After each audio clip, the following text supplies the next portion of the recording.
بسم اللہ الرحمن الرحیم۔ السلام علیکم ناظرین، مارخور پاکستان کا قومی جانور ہے اور مارخور کی نسل پاکستان میں خطرے سے دوچار ہے۔ ناظرین، مارخور ابھی بھی بین الاقوامی ادارے IUCN کی ریڈ لسٹ میں شامل ہے۔ ناظرین، خوشی کی بات یہ ہے کہ مارخور کی نسل کچھ علاقوں میں تیزی سے اوپر جا رہی ہے۔ آئیں آپ کو بتاتے ہیں کن کن علاقوں میں مارخور کی تعداد دگنی ہو چکی ہے۔ مزید ڈسکس کرنے سے پہلے اس ویڈیو کو لائک کریں، نیٹ ورک نیوز کو سبسکرائب کریں اور ساتھ موجود بیل آئیکن پر کلک کریں۔ چلتن مارخور بلوچستان میں اس نایاب جانور کی تعداد دگنی کیسے ہو رہی ہے؟ ناظرین، اگر کسی نے بلوچستان نہیں دیکھا یا انہیں بلوچستان کے بارے میں زیادہ معلوم نہیں تو وہ یہی سمجھیں گے کہ یہ پہاڑ بلوچستان کے کسی دور دراز کے علاقے میں ہوگا، کیونکہ جب بلوچستان بھر میں جنگلی حیات نہ پیدا ہو رہی ہیں تو صوبے کے سب سے بڑے شہر کے قریب مارخوروں کی اتنی بڑی تعداد میں موجودگی کیسے ممکن ہے؟ ناظرین، چلتن کا پہاڑ نہ صرف بلوچستان کے دارالحکومت کوئٹے کے ساتھ واقع ہے بلکہ کوئٹے کی آبادی تو اس کے دامن تک جا پہنچی ہے۔ پہاڑی کا نام چلتن کیسے پڑا؟ عام طور پر مشہور ہے کہ اس پہاڑ میں ایک درویش رہتے تھے اور ان کے 40 بچے تھے۔ ان 40 بچوں یا بھائیوں کی وجہ سے اس پہاڑ کا نام چلتن پڑ گیا۔ یہ صرف سنی سنائی بات نہیں بلکہ بلوچستان کے اسکولوں کی نصابی کتابوں میں بھی یہی بات شامل ہے۔ لیکن ہزارہ چلتن نیشنل پارک میں بطور ڈپٹی کنوینر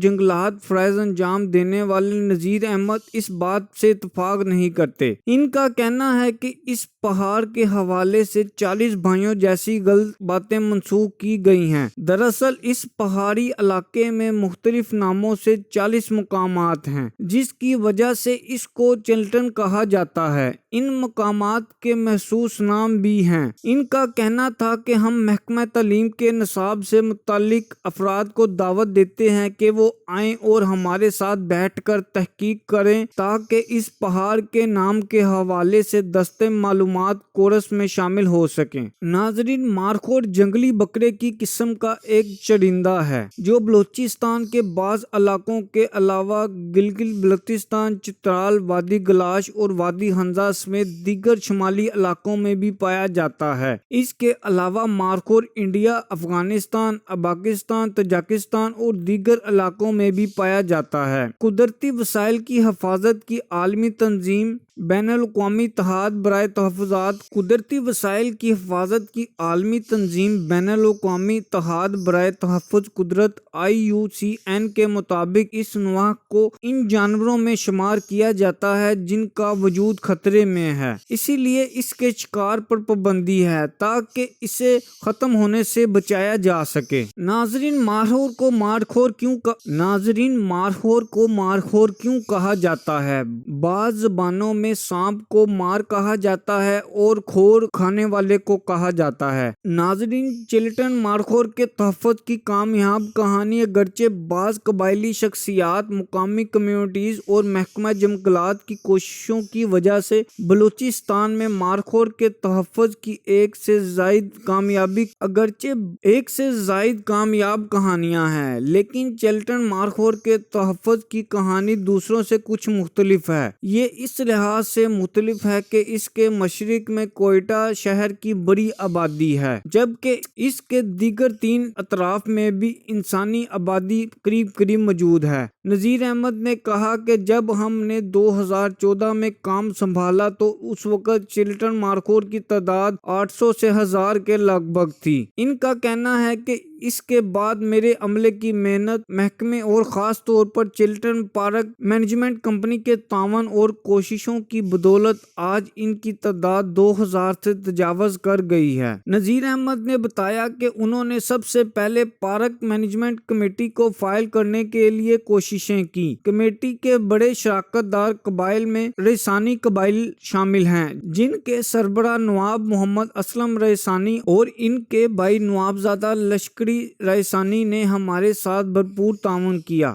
دوسری طرف چلٹن پارک کے مشرق میں شہوانی قبائل ہیں۔ ان کے حاجی داؤد شہوانی جیسے عمائدین نے بھی بھرپور انداز میں ساتھ دیا۔ ناظرین، انہوں نے بتایا کہ یہ قبائلی شخصیات اور ان قبائل کے لوگ ابھی بھی عملی طور پر چلٹن پارک کے تحفظ کے حوالے سے محکمہ جنگلات کے ساتھ کام کر رہے ہیں۔ نذیر احمد کا کہنا تھا کہ ہم نے چلٹن میں لوگوں کے مال مویشیوں کی غیر قانونی چرائی کو روکا تاکہ مارخور کے لیے خوراک کا مسائل پیدا نہ ہو۔ اس کے ساتھ ساتھ مارخور کے غیر قانونی شکار کو روکا۔ چلٹن مارخور کے علاقوں میں پکنک کے لیے آنے والوں پر پابندی کے اقدامات کیے، جس سے ایک مرتبہ پھر چلٹن مارخور کی تعداد میں اضافہ ہوتا گیا۔ ان کا کہنا تھا کہ مارخور IUCN کی اس فہرست میں شامل ہے جو کہ ختم ہونے کے خطرات سے دوچار ہے، لیکن آج ہم فخر کے ساتھ اور سر اٹھا کر یہ کہہ سکتے ہیں کہ ہم نے ان کا تحفظ کیا ہے اور کر رہے ہیں۔ چلٹن مارخور دوسرے مارخوروں سے کس طرح مختلف ہے؟ نذیر احمد نے بتایا کہ چلٹن نیشنل پارک میں مارخور کی جو نسل ہے وہ چلٹن مارخور کے نام سے پہچانی جاتی ہے۔ یہ پوری دنیا میں اینڈیمائک ہے۔ اینڈیمائک اس جانور کو کہتے ہیں جو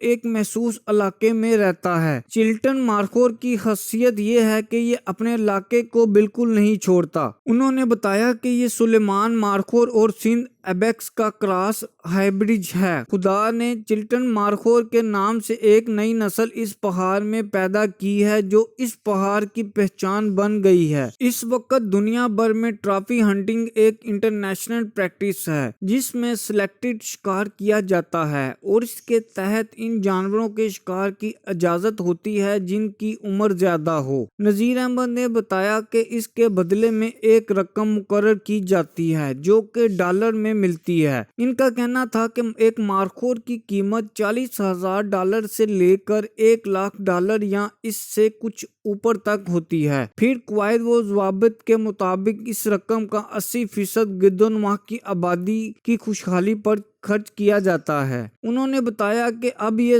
طریقہ بلوچستان کے مختلف علاقوں میں جاری ہے اور یہ لوگوں کے لیے امید کی ایک کرن ہے۔ اب چلٹن کے علاوہ بلوچستان کے دیگر علاقوں میں مارخور کی کیا صورتحال ہے؟ بلوچستان میں پایا جانے والا مارخور سلیمان مارخور کے نام سے مشہور ہے۔ Project director wild life Balochistan Niaz Kakar نے بتایا کہ سلیمان مارخور سواب، قلعہ سیف اللہ میں زیارت اور کوئٹہ کے قریب شمال مشرق میں کوہ تکو میں پائے جاتے ہیں۔ ان کا کہنا تھا کہ ان علاقوں میں مارخور کی سب سے بڑی تعداد توڑغر میں ہے اور یہاں بھی جنگلی حیات کی کوششوں کے ساتھ ساتھ نوابزادہ محبوب خان جوگرزئی اور مقامی کمیونٹی کا اس کے تحفظ میں اہم کردار ہے۔ ناظرین، اس وقت مارخور کی ٹرافی ہنٹنگ کس علاقوں میں ہو رہی ہے؟ بلوچستان میں اس وقت ٹرافی ہنٹنگ قلعہ سیف اللہ کے توڑغر کے علاقے میں ہوتی ہے۔ نیاز ککڑ نے بتایا کہ اس کے لیے ہر سال پوری دنیا سے 10 سے 20 لوگ درخواستیں دیتے ہیں جن میں سے 2 سے 3 کا انتخاب کیا جاتا ہے۔ ان کا کہنا تھا کہ جو لوگ شکار کے لیے زیادہ رقم کی پیشکش کرتے ہیں انہیں ہی ہنٹنگ کی اجازت دی جاتی ہے۔ ناظرین، مزید ویڈیوز کے لیے نیٹ ورک نیوز کو لائک کریں، شیئر کریں، سبسکرائب کریں اور کمنٹ باکس میں اپنی قیمتی رائے کا اظہار ضرور کریں۔